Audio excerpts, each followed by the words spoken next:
AITA for telling my ex's sterile affair partner to have her own daughter if she wants to share cheerleading with one. I, 40F, and the mother of two amazing kids, a 10-year-old daughter and a 7-year-old son. Their father, my ex-husband, 44M, cheated on me years ago with Jen, 42F, who is now his wife. The affair shattered our family, and while I've done my best to move on for the sake of my kids, Jen continues to make things difficult. To start from the beginning, my ex and I were married for several years, and for the most part, I thought we had a good relationship. We had our kids, and we're building a life together. Sure, he traveled a lot for work, but I thought we were a team. Then Jen came into the picture. Jen wasn't some random woman. She was dating someone in my ex's friend group, and we crossed paths regularly at gatherings. Over time, she made an effort to get to know me, small talk at parties, following me on social media, even texting me occasionally about things like recipes or parenting tips. I thought she was just being friendly. I was completely blindsided when I found out she had been sleeping with my husband. I'll never forget the day I found out. My ex sat me down, looked me in the eye, and told me he was leaving me. Just like that. No warning, no attempt to fix things, he was done. He said he had fallen in love with Jen and wanted to start a new life with her. I remember feeling like the ground had been ripped out from under me. I had to pick up the pieces for the sake of our kids, who were too young to understand what was happening. To make things worse, Jen tried to play the victim.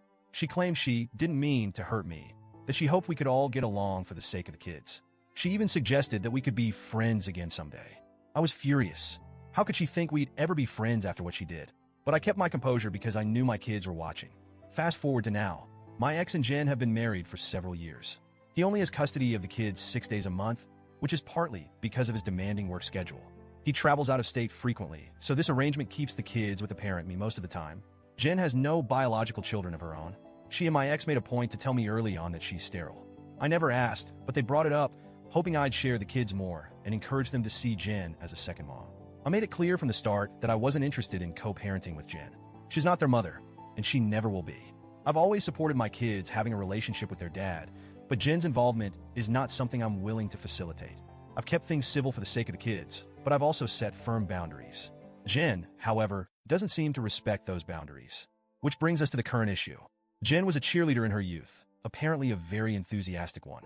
She volunteers with local cheer programs and has been trying to get my daughter into cheerleading for a while now. My daughter is not interested. She's more into art and science, and while she's tried a few sports, cheerleading has never been on her radar. A couple of weeks ago, my daughter came to me visibly upset. She told me Jen had been pressuring her to join a cheer program and that her dad was backing Jen up. She said they'd been talking about it during her last visit, and Jen kept going on about how much fun it would be and how it was something they could do together. My daughter told them she didn't want to, but they wouldn't let it go. She asked me to step in and help. As part of our custody agreement, decisions about extracurricular activities need to be agreed upon by both parents. So, I reached out to my ex through the parenting app we use and told him our daughter would not be joining cheerleading unless she wanted to. I emphasized that she'd already expressed her lack of interest and that they needed to respect her wishes. Instead of responding on the app like he's supposed to, he sent me a series of angry texts. He accused me of ruining things, said I was being unreasonable, and called me a bunch of names I won't repeat here. Then Jen got involved. She tried calling me, but I didn't answer. I don't see the point in engaging with her directly. But a few days later, I ran into her at a store, and she decided to confront me in person. It started off somewhat civil. She said she felt like I was punishing her by not letting her bond with the kids. She went on about how she's been in their lives for years, and how she has every right to share things like cheerleading with them. I told her, calmly at first, that she doesn't get to force my kids into activities they don't want to do. I said our daughter isn't interested in cheerleading, and that's the end of it. But Jen wouldn't let it go. She followed me around the store, practically pleading with me to understand her perspective. She started crying and said it's her dream to share cheerleading with a daughter. She said it hurts so much that she'll never have a child of her own to share those experiences with. I'd had enough. I turned to her and said, if you want to share cheer with a daughter, then go have one of your own. Leave mine alone. She stopped dead in her tracks, and I walked away. She didn't follow me after that, but the fallout was immediate. My ex called me later that day, furious. He said I was cruel to say that to Jen, knowing she can't have children. He demanded I apologize, but I refused.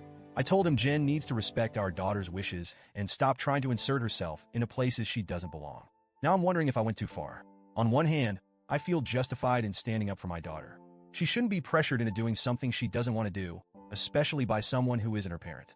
On the other hand, I can see how my comment might have come across as harsh. I wasn't trying to hurt Jen. I just wanted her to back off. So, Reddit, AIDA?